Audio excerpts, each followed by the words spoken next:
आप सबको प्रणाम। वितराग विजन चैनल में आपका स्वागत है। कैसे हैं आप सब? आशा करता हूं आप आनंद में होंगे।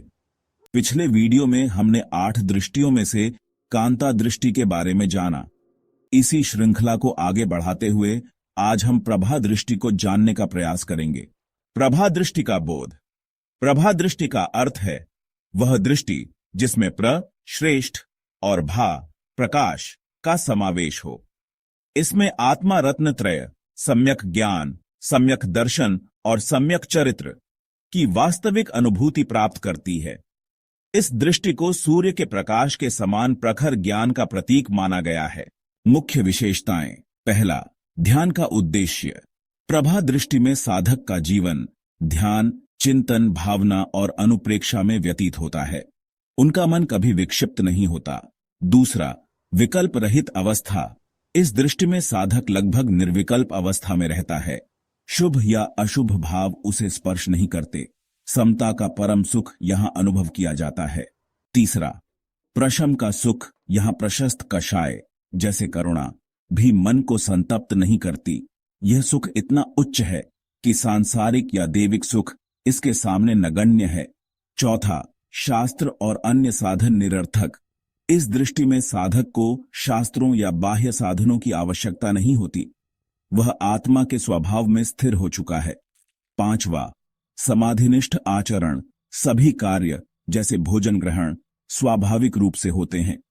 उनका चित्त सदैव ध्यान में रहता है। छठा, वैरा आदि का नाश। उनके सान्निध्य में दूसरों के अशुभ कर्म और वैर समाप्त हो जाते हैं। सातवां, परानुग्रह की भावना। साधक बिना किसी इच्छा के योग्य जीवों का मार्गदर्शन करता है, लेकिन अनुशासन की जिम्मेदारी अन्य योग्य व्यक्तियों को सौंप देता है। आठवां, समता और त्रुटि बिना की होती है। इन साधकों में गहन समता होती है। उनकी हर क्रिया औचित्यपूर्ण होती है। नौवां, ध्यान और परमानंद। उनके ध्यान में विशेष सूक्ष्म उपयोग होता है। यह न केवल चित्त को शुद्ध करता है बल्कि उसमें विशेष स्फूर्ति लाता है। 10वां, शाश्वत तृप्ति। इच्छाओं का पूर्ण अभाव होने के कारण परमानंद और तृप्ति की अनुभूति होती है। प्रभा दृष्टि के विशेष लक्षण। इस दृष्टि में निष्पन्न योग सिद्ध होता है। मन, वचन और काया में पूर्ण सामंजस्य रहता है। यह अवस्था कर्मों से पूरी तरह अलिप्त होती है। समता का यह अनुभव 8वीं दृष्टि की ओर ले जाता है। यह दृष्टि मुख्यतः ध्यान प्रिय होती है और इसमें दोष या रोग का नाश होता है। यहां तत्वज्ञान और विशेषकर शांति का समावेश होता है। इस दृष्टि में सूर्य की प्रभा जैसी बोध शक्ति होती है। 7वें योग के अंग ध्यान में तत्व प्राप्ति के गुण और निर्विकल्पता की स्थिति होती है। विकल्पों को रोग के समान माना गया है, क्योंकि जैसे रोग से स्वास्थ्य नहीं मिलता, वैसे ही विकल्पों से आत्मस्वरूप की प्राप्ति में बाधा आती है। इस दृष्टि में शुभ ध्यान और तत्व प्राप्ति की स्थिति होती है, जिससे रत्न त्रय, सम्यक दर्शन, ज्ञान, चारित्र का अभेद अनुभव होता है। यह दृष्टि सूर्य की रोशनी की तरह बोधपूर्ण और शक्ति से परिपूर्ण है। इसकी तुलना 6ठी दृष्टि से की जाए तो इसका बोध अधिक गहन और शक्तिशाली होता है, जिससे आत्मा ध्यान की ओर उन्मुख होती है।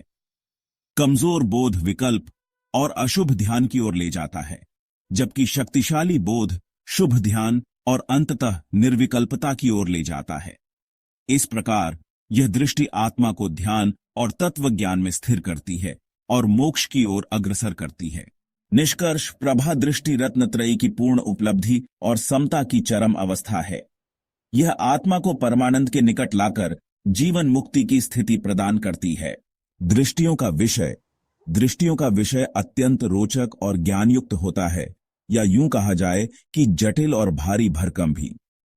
आप सबसे मेरा अनुरोध है कि इस विषय को जन पर अगर आपको समझ ना आए तो यह सारे वीडियो जो 8 भाग में है, इसको बार बार देखें। सारी दृष्टियों को अच्छी तरह से समझने के बाद आपको यह दृष्टि का विषय अच्छी तरह से समझ आ जाएगा।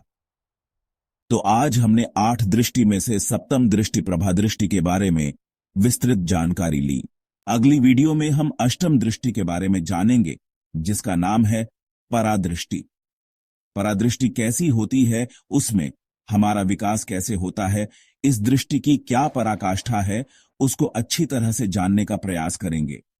उससे पहले चैनल को सब्सक्राइब करिए, वीडियो को लाइक करिए ताकि हम ऐसी और वीडियो बनाते रहे।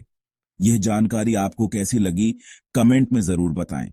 तब तक अपना ख्याल रखिए और किसी के शुभ निमित्त बनिए। धन्यवाद।